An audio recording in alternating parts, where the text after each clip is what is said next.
Dan saya dapat info dari domisili saya bahwa ada 3 orang yang mencari saya. Karena sebelumnya saya sudah 3 kali mobil saya dirusak.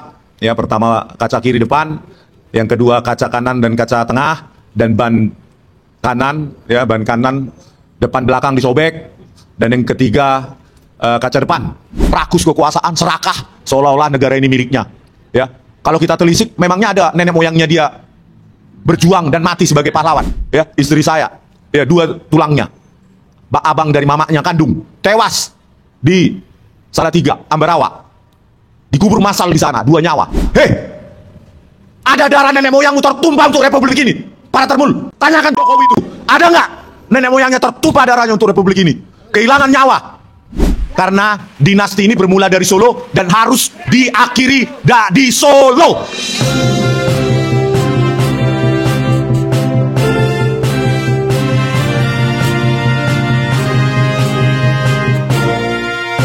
Jadi tanpa saya berlama-lama lagi, silakan saya mau minta pendapat dari Bang Rismon Sianipar dan mungkin bisa jelaskan mengenai kenapa ada sebanyak ini ijazah di depan kita. Waktu dan tempat dipersilakan. Oke, baik. Ini orang Bali gini ya. Jadi kalau kalian yang merasa bahwa kami jauh bang, ya saya juga jauh ke sini, ya kan, ke Jakarta juga jauh, butuh ongkos segala macam. Ya ini memang perjuangan dan tidak ada bohir sama sekali sampai detik ini ya, 1 rupiah pun tidak ada. Oke, terkait dengan tadi intimidasi ya yang dialami rekan-rekan di Solo ya, terkait dengan adanya 100 orang massa yang dibayar, itu memang resiko perjuangan. Dan saya dapat info dari domisili saya bahwa ada 3 orang yang mencari saya ya, 3 orang mencari saya. Nggak tahu maksudnya apa, ya. Karena sebelumnya saya sudah 3 kali mobil saya dirusak, ya. Pertama kaca kiri depan, yang kedua kaca kanan dan kaca tengah, dan ban kanan, ya, ban kanan depan belakang disobek, dan yang ketiga kaca depan. Jadi itu memang bagian dari perjuangan. Tapi apakah itu membuat kita menjadi pengecut? No. Ya, bahkan sudah ada beberapa orang yang memberitahu saya info A1 katanya Bang Rismon akan dimunirkan. Ya terserah ya. Bagi saya hidup hari ini bisa bernapas, besok bangun pagi masih bisa bernapas, itu sudah karunia, sudah gift, sudah hadiah. Ya. Berikutnya ya di sini kita jelaskan lagi kenapa sih tema kita makzulkan Gibran adili Jokowi. Kalau adili Jokowi sudah jelas ya. Makzulkan Gibran itu Gibrannya dulu dimakzulkan, baru Jokowi bisa diadili. Jangan dibalik kalau menurut saya ya.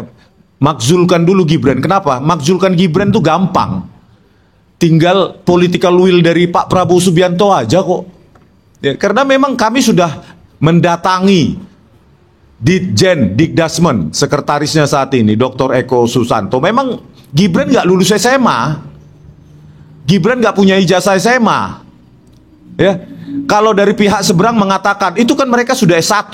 Halo, pendidikan itu sekuensial, berurutan. Kalau SD-mu bodong, maka SMP sampai ke atas itu bodong. Itu pendidikan. Kalau Anda menipu SMP, maka SMA dan lainnya itu bodong. Ya, jadi kalau SMA nggak lulus, maka sarjananya dari MDAS juga bodong. Memang Gibran nggak lulus SMA, hanya sampai kelas 1 SMA di Orchid Park Secondary School. Itu terkonfirmasi di Ditjen Dikdasmen, hanya mereka tidak berani konferensi pers di luar mengatakan yang sebenarnya lewat mulut mereka kepada media ataupun wartawan. Ya, jadi harus lewat mulut saya, ya, mulutnya Pak Roy Suryo, Bu Tifa, Bu Kurnia, ya, Bang Jamahda Girsang. Tapi itulah yang kami dengar. Tidak kami kurang-kurangi dan tidak kami tambah-tambahin. Dia hanya memiliki 1 raport 1 tahun. Sementara syarat penyetaraan ijazah yang ditetapkan oleh Ditjen Dikdasmen adalah raport 3 tahun. Jadi ini sebenarnya Pak Prabowo Subianto saya yakin sudah tahu. Cuma pekerjaan Pak Prabowo Subianto akan lebih ringan ketika kami expose ini, ya, ketika kita desak, ya, saya yakin Pak Prabowo Subianto juga menunggu pergerakan rakyat. Seberapa besar sih keinginan rakyat untuk Gibran ini diturunkan, ya ayo kita bersama-sama. Bagaimana? Ya, kalau kalian mengeluh, bang saya jauh, saya pun jauh. Bang saya nggak ada duit, ya saya pun ngumpulin duit sendiri. Ayo kita ketemu, berkumpul kita di Ditjen Dikdasmen, nanti Mbak Menu dari ARM itu akan menginisiasi. Kita kumpul untuk mendesak agar Ditjen Dikdasmen mencabut surat keterangan penyetaran ijazah SMK yang dikeluarkan atau diterbitkan oleh mereka pada Agustus 2019. Itu jelas itu surat keterangan palsu. Surat keterangan tidak prosedural. Makanya ketika dalam pertemuan saya tanya, ya saya tanyakan hal yang paling penting. Pernahkah ada presiden seperti ini sebelum dan sesudah Gibran? Tidak ada. Ini adalah satu kasus, satu-satunya kasus di mana penyetaran ijazah dilakukan hanya membutuhkan 1 tahun raport ditambah UTS Inserts katanya program diploma 2 tahun, berarti D1 dan D2. Padahal D1 dan D2 di UTS Inserts atau yang sekarang bernama UTS College itu syaratnya adalah lulus SMA. Pertanyaannya, ijazah SMA apa yang dipakai oleh Gibran untuk mendaftarkan diploma di UTS Inserts? Itu perlu diinvestigasi. Tapi sayangnya DPR tidak punya nyali, ya. Justru kita yang melakukan kerja-kerja DPR saat ini, meskipun kita nggak dibayar oleh negara, ya. Kerja-kerja jurnalistik pun kami yang melakukannya. Bahkan media besar pun malah mendapat info dari kami. Mereka tidak mendatangi Ditjen Dikdasmen untuk menanyakan langsung. Kami yang menanyakan langsung, dan itulah jawabannya. Bahwa Gibran, sekali lagi, tidak punya ijazah SMA. Karena hanya 1 tahun di Orchard Park Secondary School. Tadi kembali lagi, pendidikan itu sekuensial. Ketika SMP bodong, maka SMA, kuliah, dan lainnya bodong. Begitu juga dengan SMA. SMA bodong. Gibran tidak punya atau tidak lulus SMA, maka S1-nya di MDIS Singapura otomatis gugur. Ya, karena yaitu mutlak, ya, pendidikan itu sekuensial dan itu mutlak. Ya. Kesimpulannya Gibran layak dimakzulkan sesegera mungkin. Ya kan?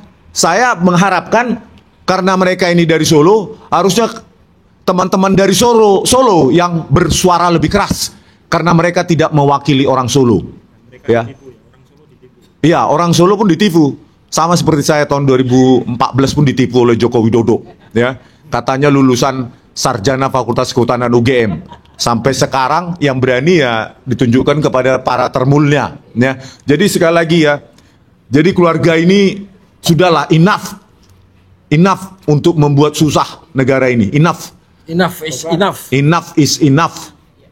Ya, jadi kalau Jokowi ini udah selesai sebenarnya. Selalu kita bilang ini di buku Jokowi's white paper itu sudah tidak bisa dibantah mereka lagi. Itu ya. Udah bantahan dari Pak Kasmujo. Mana ada pembimbing yang diakui mahasiswanya membantah. Coba, hanya Jokowi itu dosen pembimbing yang diakuinya, membimbing skripsi maupun akademi, membantahnya. Dan dia menipu rakyat tahun 2017 di UGM. Dia senatalis UGM juga menipu dia. Berdrama dengan Pak Kasmujo, padahal Pak Kasmujo tidak ada peranan sama sekali membimbing dia. Itulah kualitas Presiden Jokowi, penipu, pembohong, ya, rakus kekuasaan, serakah, seolah-olah negara ini miliknya. Ya, kalau kita telisik, memangnya ada nenek moyangnya dia berjuang dan mati sebagai pahlawan. Coba ditelisik dulu. Ya, sementara kita jutaan seperti kita, nenek moyang kita berkorban untuk mendirikan republik ini. Ya, istri saya, ya, 2 tulangnya. Abang dari mamanya kandung tewas di Salatiga, Ambarawa, dikubur massal di sana, 2 nyawa. Ya, Jokowi apa menyumbangkan apa? Ya, kalau ditanya para termul itu ya, termul, terjo, ternak Kasmujo, ternak Jokowi, ya, Andi Aswan itu. Memang respon siapa? Ada darah nenek moyangmu tertumpah untuk republik ini. Para termul, jaga omonganmu. Nenek moyang kami tertumpah darahnya untuk republik ini. Jaga omonganmu. Tanyakan Jokowi itu, ada nggak nenek moyangnya tertumpah darahnya untuk republik ini? Kehilangan nyawa. Jangan macam-macam kalian. Mentang-mentang kami rakyat jelata. Ya.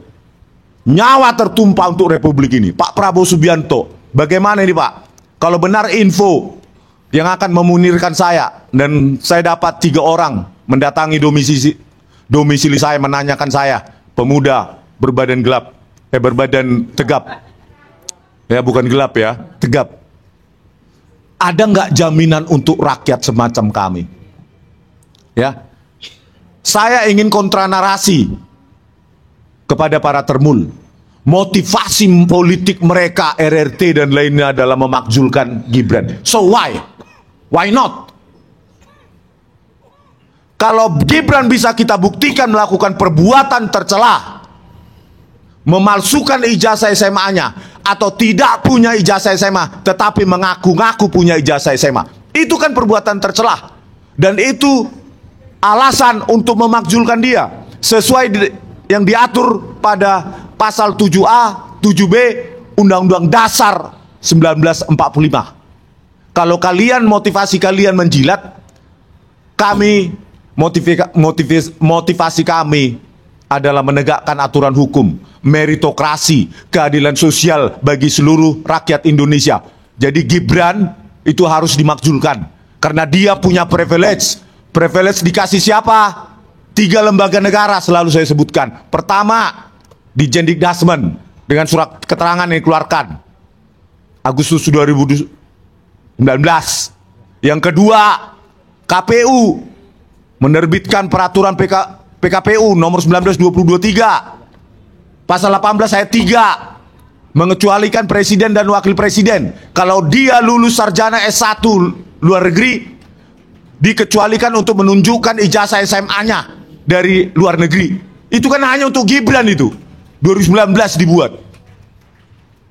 Baru yang ketiga, Mahkamah Konstitusi mengotak-atik pasal berapa sih? 169 huruf Q, syarat minimal 40 tahun.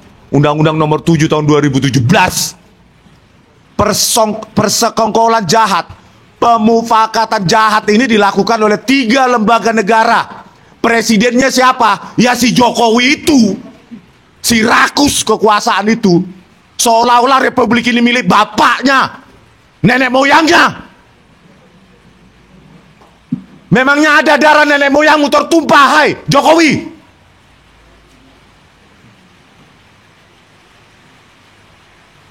Sakit hati kita. Ya. Oke, saya berharap relawan Solo harus lebih banyak, lebih kuat suaranya daripada kota lain. Karena dinasti ini bermula dari Solo dan harus diakhiri di Solo. Terima kasih.